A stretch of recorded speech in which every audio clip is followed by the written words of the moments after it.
Rich Romani probably sounds like a mistake. Well, it's no secret that 99% of Roma live extremely poor. But how do the Roma who don't sleep on the streets or beg live? How do the world's richest Roma, kings, and barons who collect tribute and cast judgment at their own discretion live? So most people think that they are scammers, maybe offensive beggars, or people living outside the law. But there are people who love their free behavior, talent, and life out of law in time. Additionally, the Romani don't care what people think about them. Several of them have settled and acquired immense fortunes.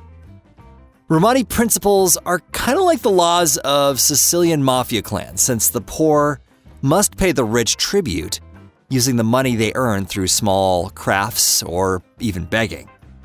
But poor Romani voluntarily believe the strength of the Romani world will favor them. History says that the Romani, since the beginning of time, wandered the coasts of the Indian Ocean, meaning their homeland is in India. But today, the countries with the greatest amount of Romani are Romania and Moldova. For example, the annual income of Moldovan Romani Baron Artur Cerar is around 40 million euros. And Clan Baron Jumena Naziri in Kosovo earns about 100 million euros per year. The income of the richest Romani family, the Ciaube, is almost 400 million euros per year. Buzău is a city in Romania that is a vivid example of the financial capabilities of the Romani. Their income is made up of the income of Romani from all around the world. According to the laws of the commune that the Romani stick to 100%, normal members send up to 10% of the income to the so-called general sum.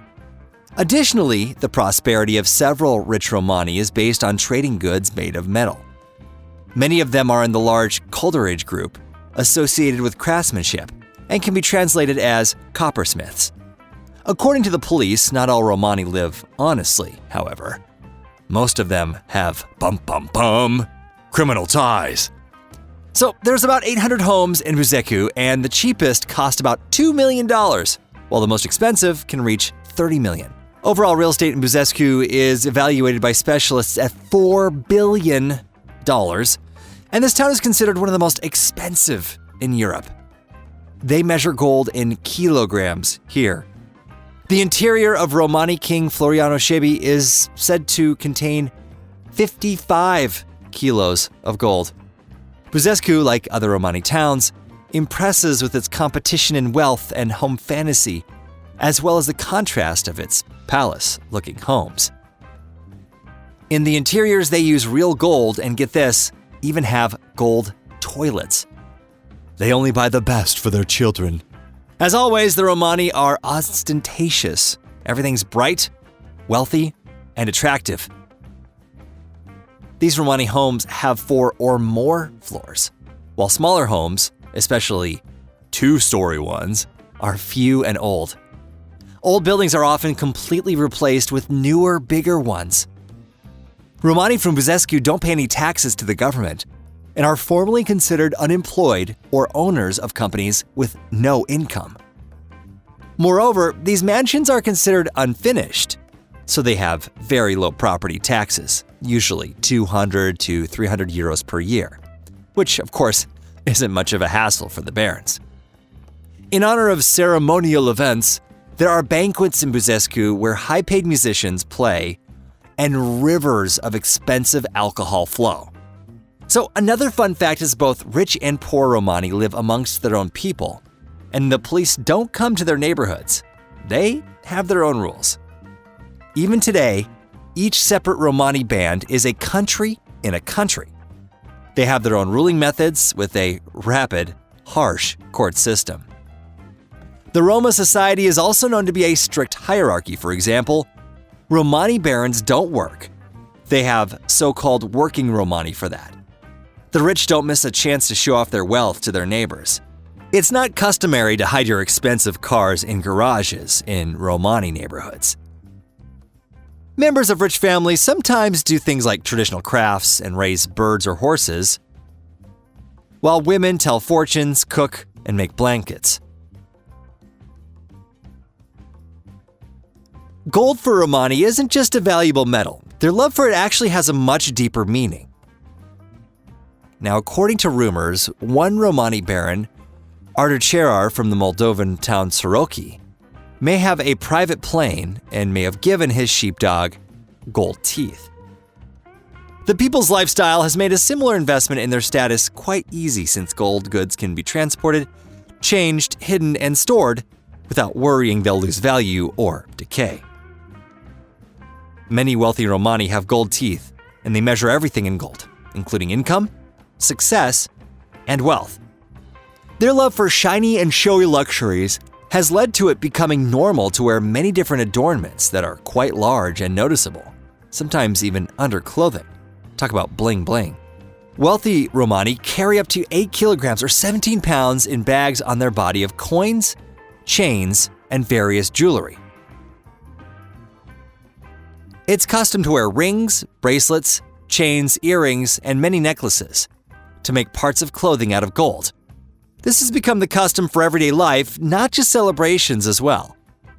Influential Romani wear gold chains as thick as your finger and crosses weighing many pounds. In their free time, Romani wear patchy clothes and much gold jewelry. Love to sit in front of their homes on benches or steps to, once again, catch their neighbors' jealous eyes. There's another tradition too where sons should double the amount of gold they get from their fathers. Now, the Romani people hear only whispers of extra income for the richest of them, and they're usually grounded in some dirty business. But this doesn't bother them.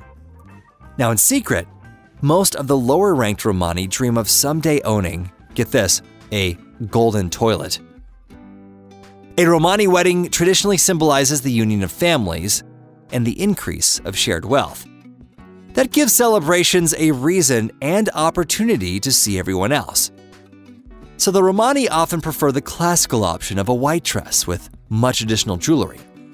However, some parents try to dress their children in a way to make their extreme riches apparent to everyone. They use everything they can for this, including a golden tiara, dress, and veil, and huge gemstones for the bride.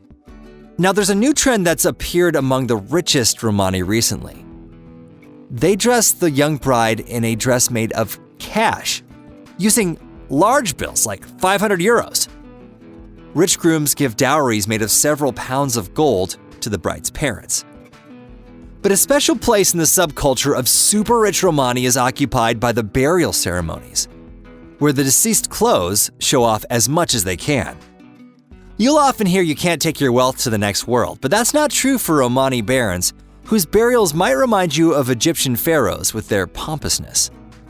Despite the Romani being Christian, their burial traditions are quite unusual. They think that people keep living in the afterlife, which means they must take their wealth and luxury with them. A traditional tomb for Romani barons is a place underground with a luxurious granite or marble statue on top. The statue should be large, at least as tall as the person buried. There are often statues made of cars. The tombs of Romani barons themselves have expensive furniture, appliances, clothing, expensive alcohol, cell phones, gold items, and their favorite razor, slippers, pajamas, and paintings. Everything that was important to the previous owner. Sometimes the tombs look like underground apartments with several rooms, but the best ones are ones with garages. For example, Artacerar, a Romani baron from Moldova, said that when he buried his father, he buried his car with him and the usual belongings. The vault was outfitted with Japanese appliances and other things like expensive furniture, crystal vases, and gold, since these are inseparable items for wealthy Romani in their homes and in their tombs. The vaults of Romani barons are immediately recognizable. They stand out thanks to their size. Sometimes they'll carve the faces of the deceased's family, even if they're still alive, to symbolize the family's grief. There are many options for the statues themselves. Sometimes it'll be a person sitting at the table with expensive alcohol. Other times you'll see yachts or expensive cars. Tables and stools are brought for memorial meals, and sometimes entire covered pavilions are built for them. The Romani are still a very close society, and there are castes in some clans, like in India. The son of a trash man will probably continue collecting trash, the son of a smith makes fences for cemeteries, and the son of a jeweler works with jewelry.